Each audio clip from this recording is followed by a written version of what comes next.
Baik, bismillahirrahmanirrahim. Assalamualaikum warahmatullahi wabarakatuh. Innal hamdalillah nahmaduhu wa nasta'inuhu wa nastaghfiruhu wa na'udzubillahi min sururi anfusina wa min sayyiati a'malina. May yahdihillahu fala mudhillalah wa may yudlil fala hadiyalah. Asyhadu an la ilaha illallah wa asyhadu anna Muhammadar Rasulullah. Segala puji, marilah bersama senantiasa kita haturkan kehadirat Allah yang pada siang yang berbahagia ini mengumpulkan kita dalam rangka kajian kita ya, Rabiatul Adawiyah, Majlis Ta'lim Rabiatul Adawiyah, yang sebagaimana disampaikan Umirika tadi, itu ingin kita bersama disiplin untuk lakukan ya, dalam rangka kita ingin ada silaturahmi juga Majlis Taklim Rabiatul Adawiyahnya, dan juga kita akan coba bahas satu kitab yang kemudian kita khatamkan, dan nanti mungkin kita adakan juga semacam syukuran terhadap apa yang kita sudah bisa lakukan ini. Jadi untuk siang ini ya, kita akan coba bahas, kita lanjutkan apa yang sudah kita bahas 1 bulan lebih kemarin ya.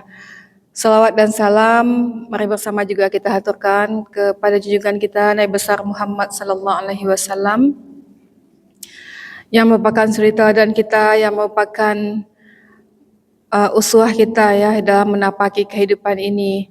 Juga rangkaian-rangkaian hadis yang kita sedang coba gali ini, yang dikumpulkan oleh Yang Mulia Imam Nawawi dalam kitabnya yang berjudul Hadis Arba'in ya, Hadis Arba'in An-Nawawiyah, itu sekarang yang diperbanyak ya, di mana beliau mengumpulkan hadis-hadis sahih yang memang berguna lah untuk keseharian muslim. Ini bukan satu-satunya pilihan kita ya, ini beberapa pilihan para ulama kita sudah memudahkan umat untuk mempelajari. Salah satunya adalah kitab Imam Nawawi ini. Kebetulan juga di pesantren Sabisma kita pelajarkan dan wajibkan anak-anak untuk hafal. Kenapa? Karena salah satu hadis Rasulullah mengatakan, siapa yang hafal dari umatku 40 hadis, nanti di hari kemudian yaumil akhir itu akan dibangkitkan sebagai fuqaha dan atau ulama ya, intelektual. Jadi kita berharaplah ya, mungkin dengan sedikit kita bisa hafal 40 hadis, sehingga mudah-mudahan kita kelak dibangkitkan juga sebagai orang yang berilmu. Pada hadis ini yang selanjutnya ingin kita bahas, yaitu hadis pertama sudah kita bahas 1 bulan sebelumnya ya, hadis kemudian yang kedua juga sudah kita bahas, dan insya Allah pada kesempatan ini akan kita coba bahas hadis yang ketiga dan yang keempat. Insya Allah mudah-mudahan sebagaimana yang dinyatakan oleh Allah ya, siapa yang menuntut ilmu, siapa yang menempuh jalan-jalan menuntut ilmu, itu adalah jalan-jalan menuju surga.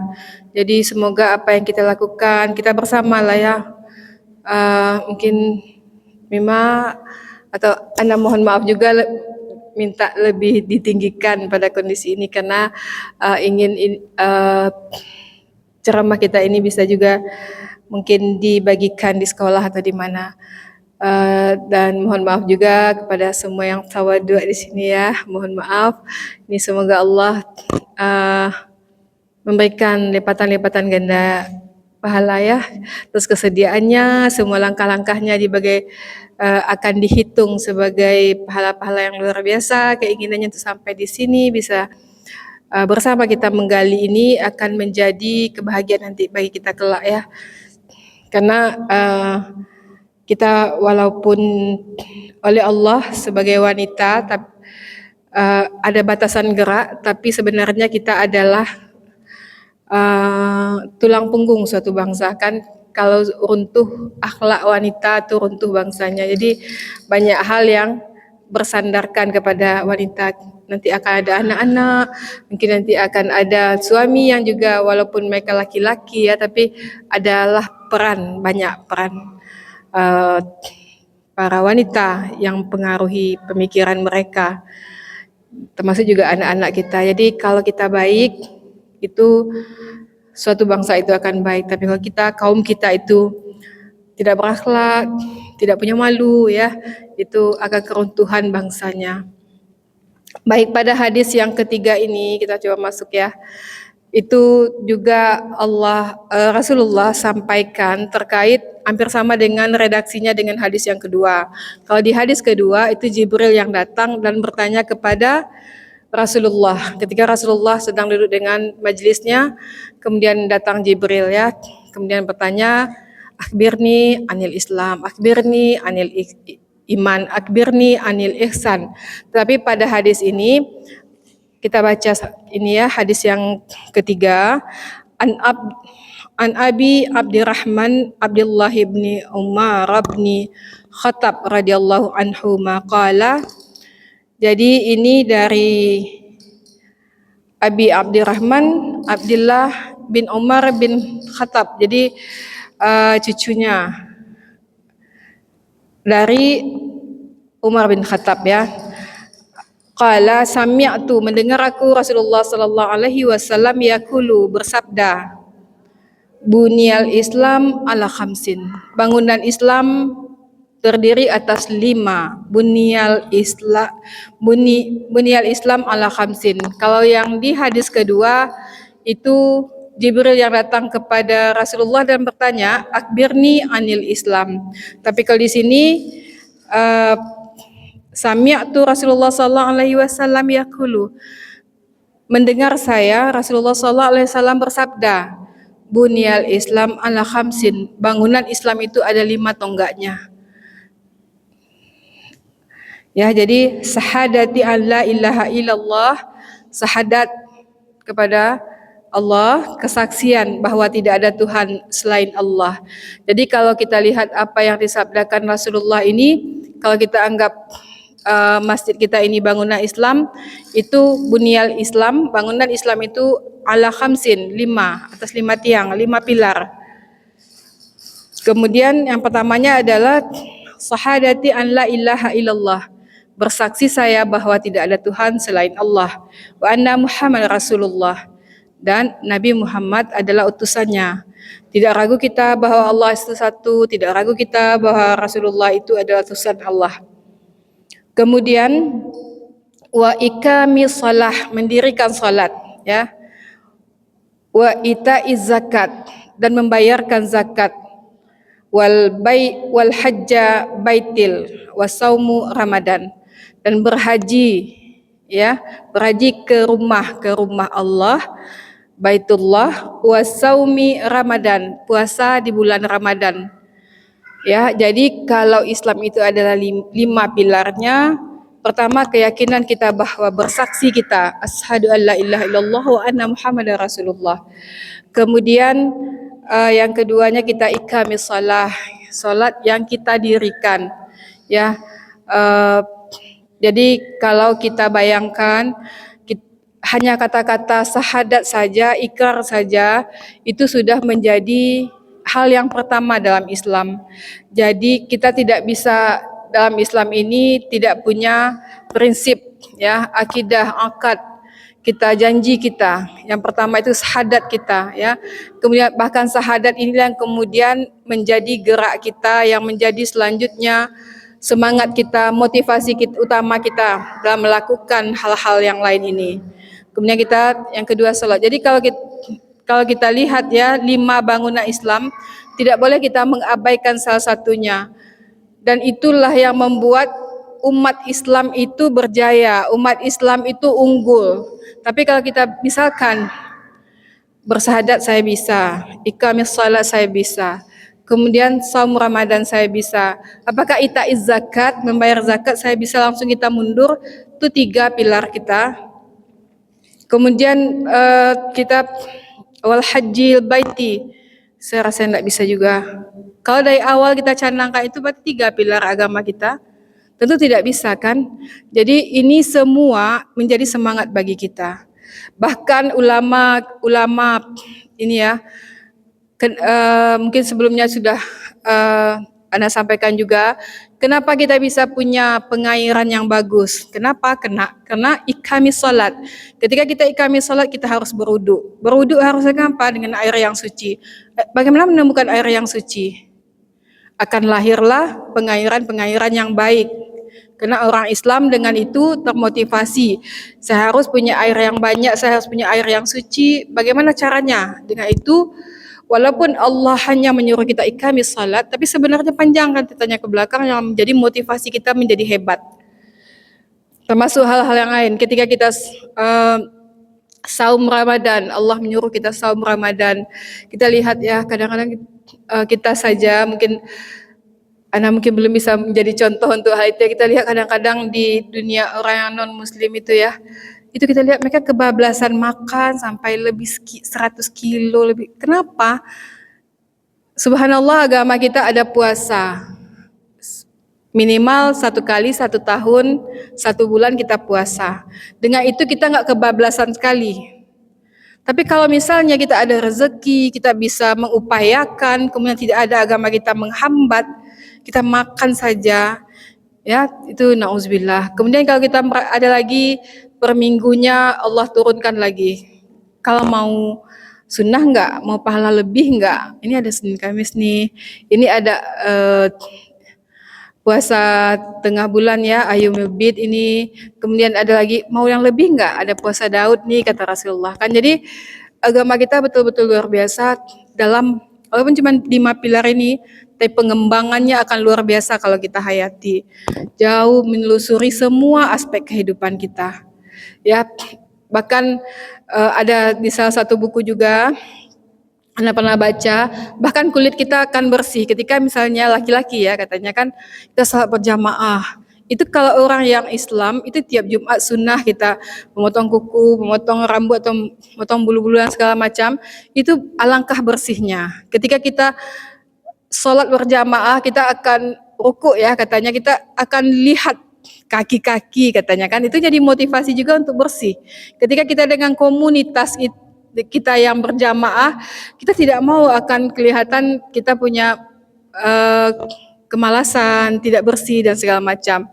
Bahkan di salah satu artikel juga pernah baca, wanita Islam itu wanita yang paling bersih. Kenapa? Kita ada mandi wajibnya, ada mandi sunnahnya. Ketika kita ada urusan, kita diharuskan bahkan dari ujung rambut sampai ke ujung kaki itu harus basah ya. Sementara kalau agama lain kita tidak paham, tapi kita lihat tidaklah mendetail agama kita. Bahkan di rukun Islam ini saja kita bisa menggali banyak yang hal baik yang bisa kita lakukan ya. Dan juga ketika kita bicara ita'iz zakat ya, apakah kita tidak berpikir ya bahwa agama Islam itu pilarnya 5. Tak mungkin kita mensepelekan duanya lagi. Gak usah jalan ke Mekah, saya zuhud saja, saya cukup saja. Tidak usah bayar zakat, saya menerima zakat saja. Padahal yang di 5 rukun Islam itu ita'iz zakat, bayar zakat. Jadi kita harus menjadi subjek oleh Allah, subjek oleh Rasulullah. Kita diminta untuk hebat, kita diminta kita bayar zakat, kita diminta kunjungilah Baitullah. Kita diserakkan ya, kita diposisikan Allah, didistribusikan di banyak daerah, di banyak negara, di banyak tempat. Di situ pun di surah Al-Hajj Allah katakan seru manusia untuk, maka kadang kita kalau ada yang pergi ke Mekah, saru-saru kami yuk gitu kan. Jadi kayaknya itu inspirasi. Allah perintahkan seru manusia untuk melaksanakan haji. Mereka akan datang ke sana walaupun bahkan dengan unta yang kurus dan pejalan kaki, ada yang segala macam cara orang menuju ke Mekah kan. Agama kita menggerakkan, agama kita memotori kita, memotivasi kita untuk hebat. Ya, jadi jangan kita lahir di dunia kemudian ba'a keci Allah selah, bisa makan, bisa kebutuhan pokok sajalah gitu kan. Enggak bayar zakat enggak apa-apa kan bisa, saya tidak mampu ke Mekah, tidak usah, saya kan tidak mampu gitu kan.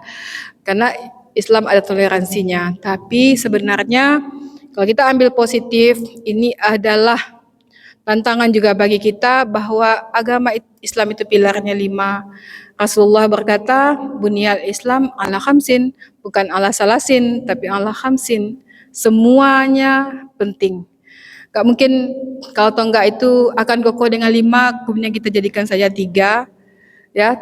Tapi sampai mati kita berusaha agar pilar Islam itu tetap 5 mampu kita dirikan. Walaupun nanti kesudahannya, wallahu a'lam. Ya.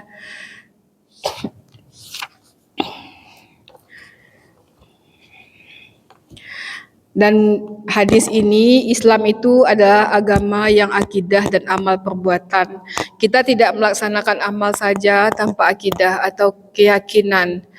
Kita tidak ada akidah saja tanpa ada amal juga. Saya yakin saya ini motivasi saja kita punya, tapi kita tidak mampu merealisasikan dalam kehidupan kita. Atau kita amal saja tanpa ada akidah. Nanti kita tidak tahu mana yang masuk ke syiriknya, mana yang masuk ke kurafatnya, sehingga akan tertolak amal kita ya. Jadi akidah dulu, agama kita pun syahadat dulu, bersaksi. Saya bersaksi asyhadu alla ilaha illallah wa asyhadu anna muhammadar rasulullah. Dari situlah keluar amal-amal kita, iqami salat kita, saum Ramadan kita, ita'iz zakat kita, haji ke Mekah ya. Semua itu adalah refleksi dari asyhadu alla ilaha illallah. Jadi untuk hadis yang pertama ini yang coba kita bahas ya, kita coba gali, mungkin nanti para ukti semua nanti bisa juga mendalami ya, bahwa ternyata walaupun cuma dengan rukun Islam saja sebenarnya banyak kandungannya yang luar biasa yang harus kita benahi agar semua bisa terlaksana dengan baik. Kalau alhamdulillah kita bisa menginjak kaki ke Mekah, kita lihat pula bagaimana para pemimpin ya atau penjaga Al-Haramain itu memfasilitasi kita. Masjidil Haram yang dua itu Al-Haramain, Masjidil Haram, Masjid Nabawi itu luar biasa, mereka fasilitasi kita sehingga berdasarkan orang harus ke Mekah, mereka langsung punya tanggung jawab di bahunya memfasilitasi kita. Mereka pun luar biasa sehingga segala sesuatu di sana, bahkan mungkin anak ya waktu kita belajar ngaji Mekah seperti ini, kita bayangkan Mekah itu akan kuno gitu kan, kuno, mungkin Madinah itu akan kuno gitu seperti itu. Tapi ternyata kita kebetulan waktu itu sudah ke Inggris juga kan, ternyata masih modern lah Mekah, Madinah itu gitu kan. Kenapa? Karena tamu mereka banyak, mereka juga menerima siap siaga kan, bukan cuma di musim haji saja, tiap hari mereka ada wisatawan gitu istilahnya kan. Jadi tempat yang mungkin belum ke tempat lain ya, tapi termasuk tempat yang sangat modern lah Mekah Madinah. Kenapa? Karena seruan Allah juga sehingga kaum muslim itu menjadi bersiap untuk hebat gitu. Baik, kita masuk ke hadis yang keempat ya. Kata Amerika, nanti kita coba tamatkan buku ini. Sekali pertemuan apakah 2 hadis atau 3 hadis mungkin ya. Baik, bismillahirrahmanirrahim. An Abi Abdurrahman Abdullah ibni Mas'ud radhiyallahu anhu qala. Dari Abi Abdurrahman Abdullah ibni Mas'ud, semoga Allah meridainya, berkata, hadatsana Rasulullah sallallahu alaihi wasallam, mengabarkan kepada kami Rasulullah sallallahu alaihi wasallam, wa huwa sadiqul masduq, dan dia orang yang benar, membenarkan. Inna ahadakum yujma'u khalfuhu fi batni ummihi. Jadi ini terkait dengan proses penciptaan kita ya. Ini terkait dengan proses penciptaan kita. Jadi pada hadis yang keempat ini kita pun sangatlah yakin ya agama kita ini betul-betul memang dirancang oleh orang yang menciptakannya, ya. Agama kita ini dirancang oleh yang menciptakan kita. Sehingga di hadis ini Rasulullah yang ummi itu yang informasinya satu jalur. Kalau kita banyak dapat informasi ya dari sini dari situ. Kalau Rasulullah karena dia dikondisikan ummi, dia hanya dapat satu jalur informasi dari langit, ya. Dia tidak belajar filsafat Romawi, Yunani sebelumnya karena dia dikondisikan ummi. Dia hanya dapat segala ayat-ayat ajaran-ajaran Allah, ya. Di sini Rasulullah SAW berbicara tentang proses bagaimana wujudnya manusia, ya. Inna ahadakum yujma'u khalquhu fi batni ummihi. Sesungguhnya salah seorang kamu dikumpulkan khalquhu penciptaannya fi batni ummihi pada perut ibumu, fi batni ummihi arba'ina yauman nutfah. Selama 40 hari berupa nutfah. Jadi nutfah itu adalah gumpalan cairan ya. Jadi 40 hari kita di perut ibu kita berupa yauman nutfah. Thumma yakunu alaqah misla zalik. Kemudian adalah kita menjadi alaqah, gumpalan darah semisal demikian, semisal 40 hari juga, ya. Summa yakunu mudghah, kemudian kita menjadi segumpalan tulang belulang misla zalik, semisal demikian juga. Summa yursalu, Rasulullah itu kan artinya utusan ya. Summa yursalu, kemudian diutus ilaihil malaku, kepadanya, kepada segumpal nutfah tadi, kemudian menjadi alaqah, kemudian menjadi mudghah, itu diutus kepadanya, itu yursalu ilaihim malaku, diutus padanya malaikat, fayanfukhu fihi ruh, ditiupkan kepadanya ruh, ya, ditiupkan kepadanya. Jadi ini bagaimana kita diciptakan. Wa yu'maru bi arba'ina kalimah, dan diserukan kepadanya 4 ketentuan, 4 kalimah, ya, 4 ketentuan. Bi kitabi rizkihi wa ajalihi wa amalihi wa saqiyun aw sa'idun. Jadi tetapkanlah rezekinya. Masya Allah, ini apa? Kemudian tetapkan baginya ajalihi, rizkihi, bi kitabi, ditetapkan padanya rizkihi, rizkinya. Kemudian ajalihi, ajalnya. Kemudian wa amalihi, amalnya. Wa saqiyun aw sa'idun, apakah dia akan celaka atau bahagia? Fa wallahilladzi la ilaha ghairuhu inna ahadakumul la ya'malu. Baik ya.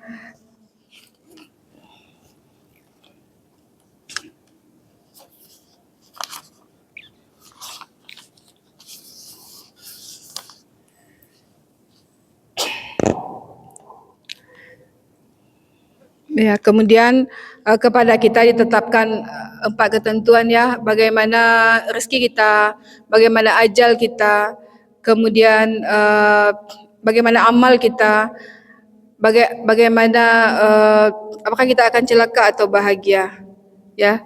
Jadi ini sudah ada ketentuannya dari rahim ibu kita. Ketika kita di rahim ibu kita sudah ada. Jadi kita kemudian bertanya, jadi gimana takdirnya? Saya sudah ditetapkan seperti apa? Ya, tapi karena kita digoibkan dengan hal itu ya, kita digoibkan, maka kita akan berprinsip kita adalah orang yang berbahagia, kita adalah orang yang diselamatkan Allah. Karena Allah berfirman, kalau aku sesuai dengan persangkaan hambaku. Ya, jadi kalau kita bersangka baik, insya Allah sesuai dengan yang diajarkan oleh agama kita, itu adalah kita akan mendapatkan apa yang kita sangkakan, dan kita tidak dibenarkan oleh Allah untuk bersu'uzan dengan Allah, ya. Jadi ini kita pandang sebagai hal yang positif, tetapi bisa kita pahami kenapa kemudian ternyata memang Allah sudah tahu ya. Kenapa? Satu sisi kita lihat Allah itu tidak terkenai masa, ya. Waktu adalah ciptaan Allah, waktu adalah ciptaan Allah. Kita ciptaan Allah, waktu adalah ciptaan Allah. Jadi Allah tidak ada dalam waktu itu ya. Jadi ketika kita yang bicara masa lalu, masa depan ya, kita yang bicara, tapi sebenarnya itu adalah sesuatu yang Allah ciptakan. Ya, itu sesuatu yang Allah ciptakan kepada kita. Jadi waktu pun makhluk ya, istilahnya waktu pun makhluk. Jadi di sini Allah mengatakan bahwa sebenarnya ketika di batni ummihi itu kita sudah ditetapkan 4 hal ini ya. Allah sudah tahu kita kesudahan kita akan seperti apa. Kemudian di sini dikatakan bahwa ada sumpah Allah ya, fa wallahillazi la ilaha ghairuhu. Jadi sini maka demi Allah yang tidak ada Tuhan selain daripadanya, sesungguhnya seorang di antara kamu kayak kita sekarang nih ya, kita berlindung kepada Allah, mengerjakan amalan-amalan soleh ya. Insya Allah kita belajar untuk ilmu, kita buka hadis, kita buka Quran, kita ada di masjid, kita melakukan amalan-amalan soleh. Kemudian sehingga tidak ada antara dia dan surga kecuali sehasta saja. Dekat sekali kita dengan surga. Maka mendahului atasnya ketentuan Tuhannya, lalu ia mengerjakan pekerjaan ahli neraka ya. Jadi di sini fa wallahilladzi la ilaha ghairuhu inna ahadukum la ya'malu bi amalin ahli jannah.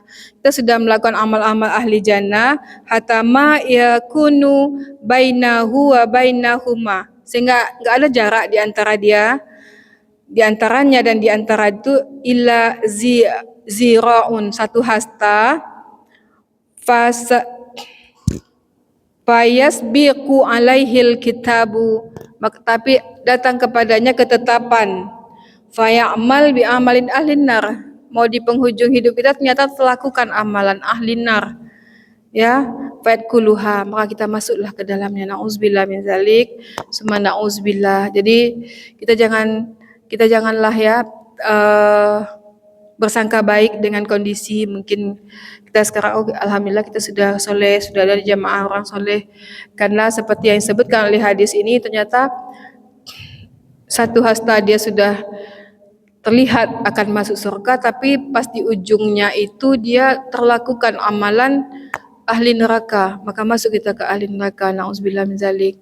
Juga kita seperti itu memandang orang ya, ternyata itu orang tidak soleh ini segala macam, itu nggak bisa pula kita klaim ya, karena sebenarnya mereka masih ada waktu, masih ada kehidupan, masih ada nafas, masih ada kesempatan dia untuk bisa menjadi ahli surga, karena sedekat dia dengan amalan ahli surga, maka dia bisa fadkuluha. Jadi di sini juga di hadis yang selanjutnya, dan sesungguhnya salah seorang di antara kamu mengerjakan pekerjaan ahli neraka.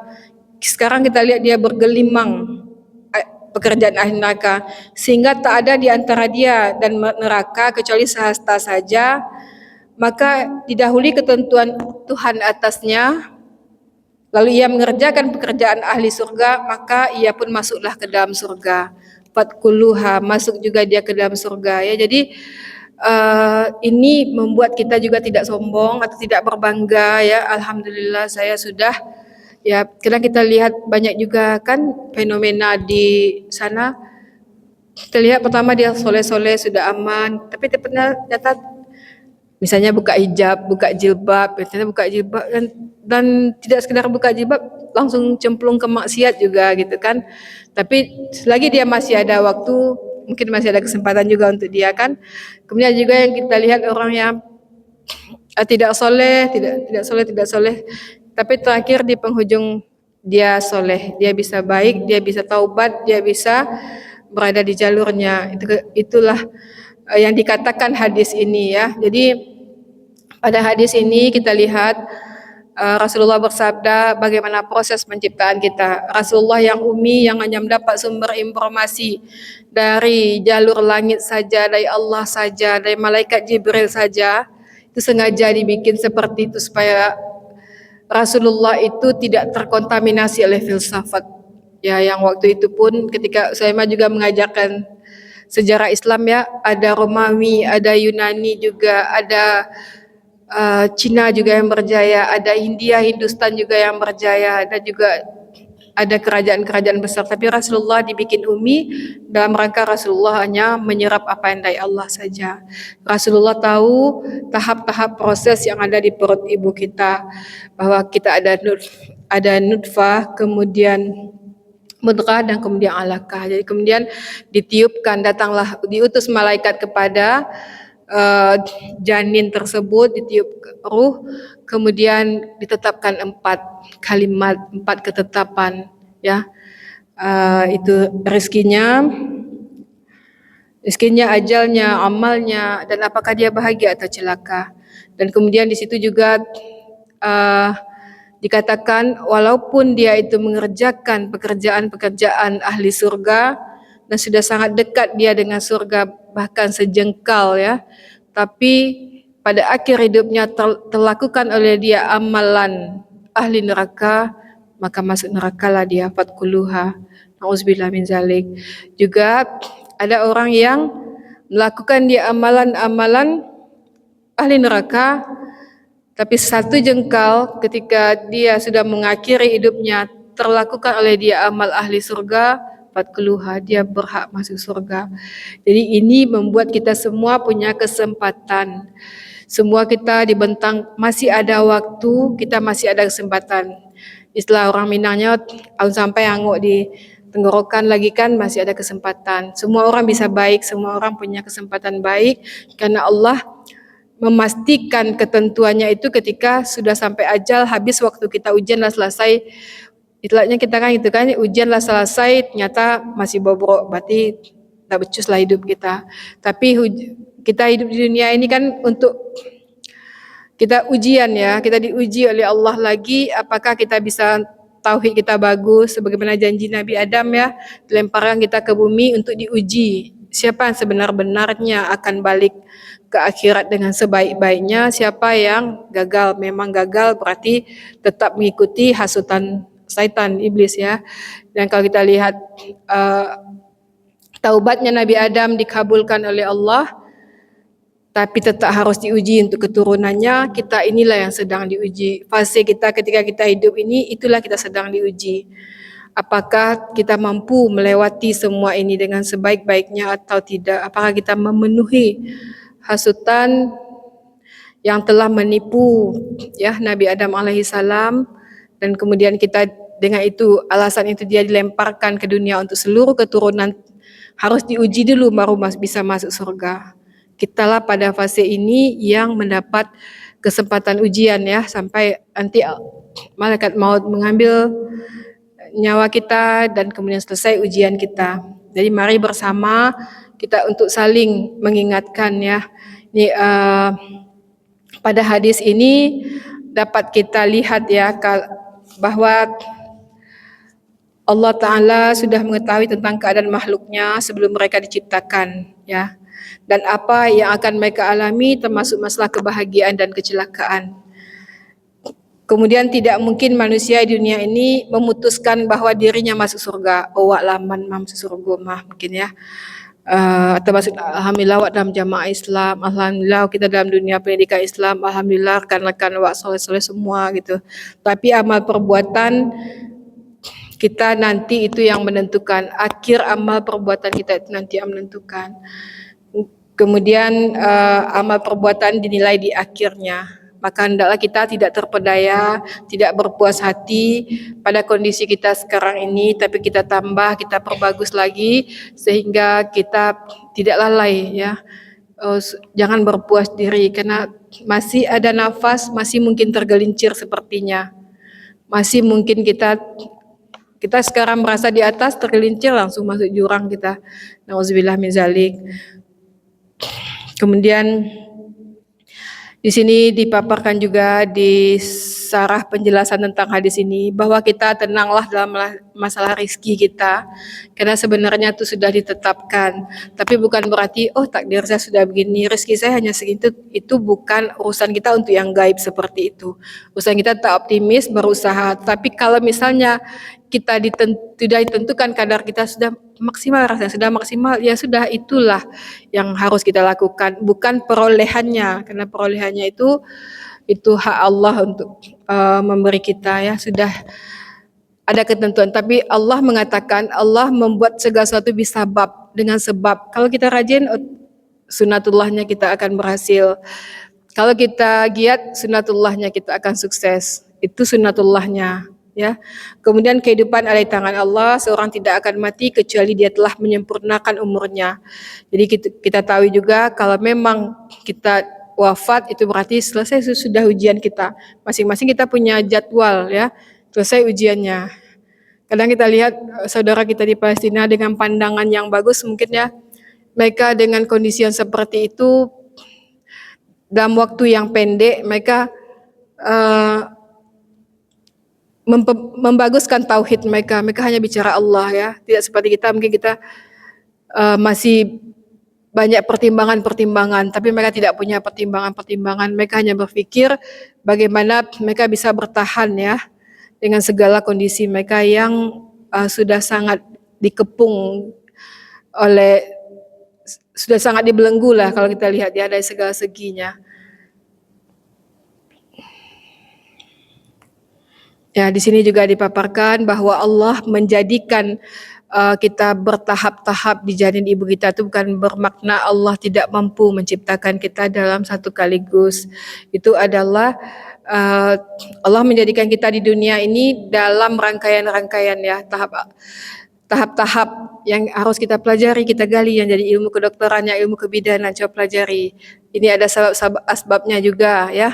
Tapi dibocorkan oleh Al-Quran, di Al-Quran juga disebutkan tahap-tahap ini, bahkan lebih detail di hadis Rasulullah juga menyebutkan tahap-tahap proses penciptaan kita. Semua itu indah bagi kita, adu karajo jadinya kan. Allah kita pelajari ini, ternyata seperti ini, ternyata seperti ini. Sampai kita menjadi manusia yang sempurna. Kok kita ada pendengarannya, kok bisa saja sel-sel itu terhubung sehingga kita bisa mendengar, ya.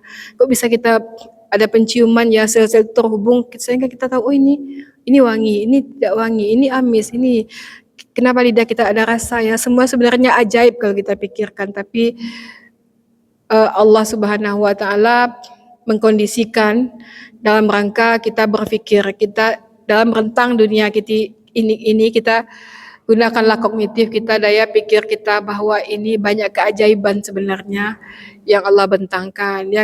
Kenapa kita, ya, dari awalnya cuma gumpalan cairan, kemudian jadi gumpalan darah, kemudian jadi gumpalan daging, kemudian Allah kasih ruh.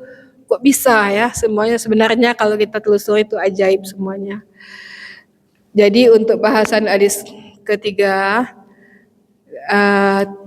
ini, ya, yang bisa Anda sampaikan kepada kita semua, Majelis Taklim Rabiatul Adawiyah yang mulia ini, ya. Juga bahasan yang keempat, insya Allah mudah-mudahan sebenarnya yang memperbanyaknya ide lagi di kita adalah sinaran cahaya Allah. Jadi yang disampaikan walaupun sedikit, itu mudah-mudahan di hati kita semua akan lebih banyak lagi bisa kita hubung-hubungkan, dan semoga itu bisa jadi pencerahan bagi kita, ya, untuk kedepannya.